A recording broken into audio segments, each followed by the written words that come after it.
Hello guys, good morning. Nandito naman tayo sa agahang trabaho. So meron naman akong F-150 Ford. So ayaw mandar. So dating gawin, scan muna natin kung anong problema bago para malaman nyo kung kailangan talagang iscan muna natin kung anong code, hindi basta-basta na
tayo guys kung paano magbasa nito ng model. So basa muna tayo sa 10 1, 2, 3, 4, 5, 6, 7, 8, 19. So 8. So T-shot is 2014. So siya sa 15.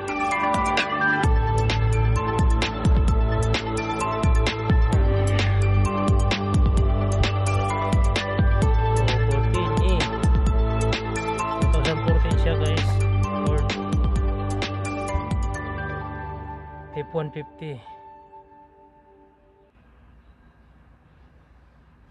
So tayo sa dayag.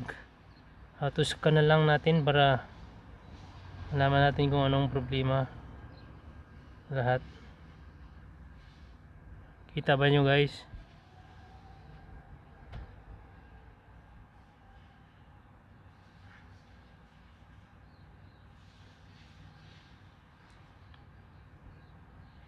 So ganito lang kasi kasimple guys.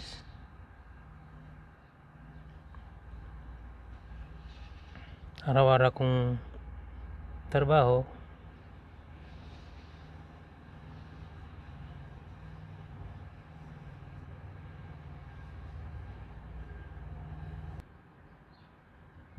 Okay, tapos na. Tingnan natin kung anong trouble code niya.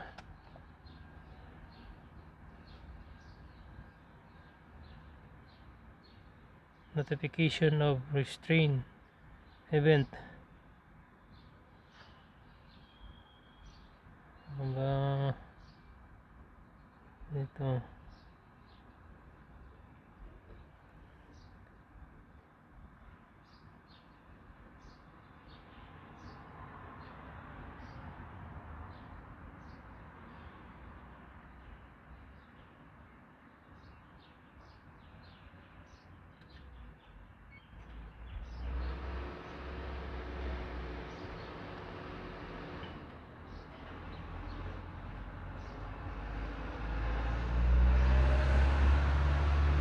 So dami.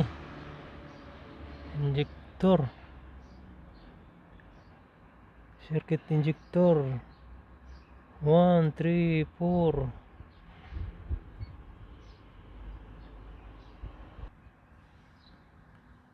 So ito yung code niya guys. So puro injector. circuit siya. Bakit?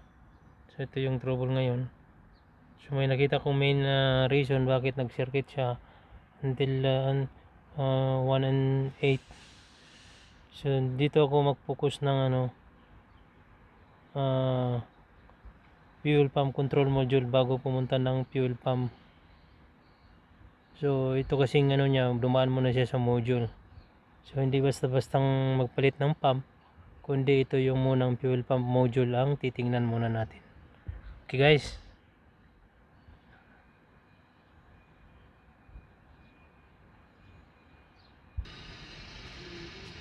So titingnan muna natin yung fuse. Guys, number 20. Number 20. Yun ito. Sira muna. Busted.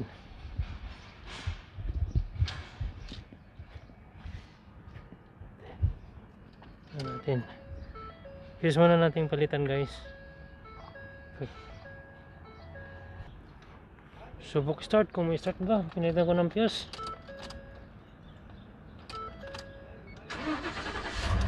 Boom! Start. Fuse lang pala guys. Fuse lang.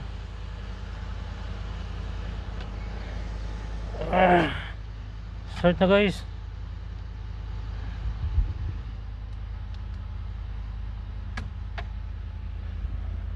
Yun ha. Start na.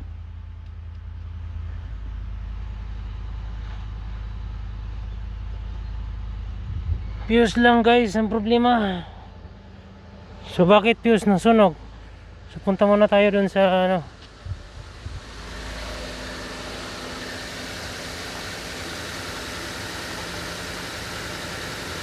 ito lang guys problema. Fuse niya number 20 sa module supply.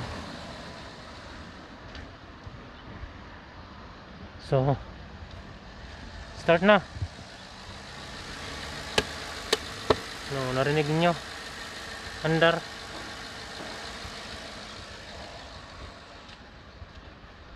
So andar siya guys. So bakit nasunog yung isa lang kasi yung niya na nakikita ko nito, bakit nasusunog yung 20 amperes. So overload siya or either pump. So palibhasa 2014, so 5 years ago na, 2020 hanggang 6 years na. So ang una kong palitan nito is module lang muna guys, kasi supply nung yun ng module 20 amperes. Kasi meron ako na experience nito, ganito rin na 2017 nagpalit ako ng pump, pero hindi naman siya sunog yung so na ako noon,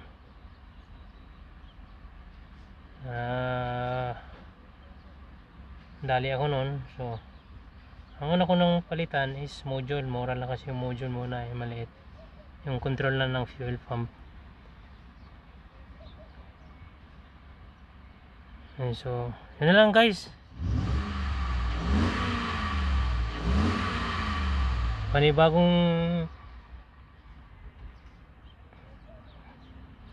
tapos na trabaho. So ano lang, meron akong dalawa doon. So request muna ako ng fuel pump control module.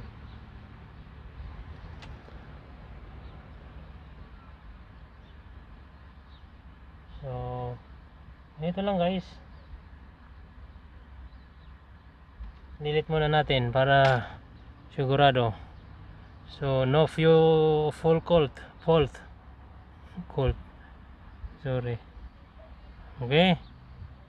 Ngayon lang kasi guys, yung mahilig din sa mga sasakyan or kung gustong matuto,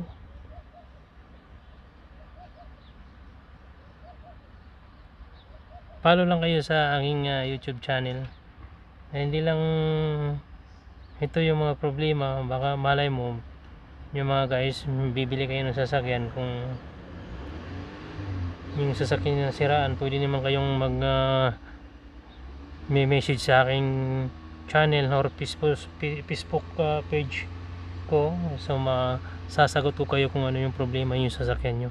Hindi ito ordinaryong mga trouble dito guys, na simple or gawa ng mga technician na na hindi natin lahatin ng technician. Alam mo na, yung mga baguhang technician, kung ano-ano lang yung direct. Ito, yung problema ng sasakyan, talagang sa kanya mismo nagsimula yung anong problema, cost niya. So, minsan kasi yung history kailangan mo ring malaman. So, minsan kasi rin yung customer hindi rin kasi nila alam. So,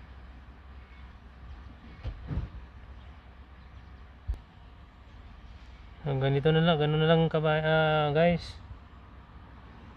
So, sana suportahan nyo ako sa aking goal na mapalago ko yung YouTube channel ko. Kasi bala ko kasing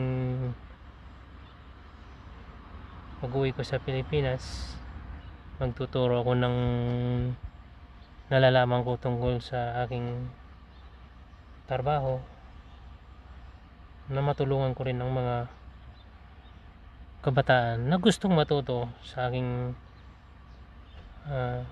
trabaho. So ganito na lang guys, muna hanggang sa susunod na ko, sa loob muna ako ng ibang sasakyan mo pupunta. Okay, thank you sa panonood and God bless.